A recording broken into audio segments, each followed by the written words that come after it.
Hey everyone, welcome back. If you're trying to open Target and you're getting this sorry for the wait message, don't worry. You're not the only one experiencing this. This usually happens when Target's servers are temporarily down, overloaded, or undergoing maintenance. First, completely close the Target app or website and try opening it again after a few minutes. If it still shows sorry for the wait, check your internet connection. You can also switch between Wi-Fi and mobile data to see if that makes a difference. Next, try clearing the app cache if you're using Android, or restart your phone and open Target again.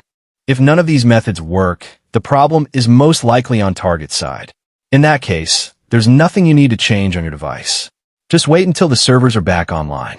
So, if Target is currently down, don't worry. Your account or device may be completely fine. Get some time and try again later. If this video helped you, don't forget to like, subscribe, and turn on notifications for more quick fixes.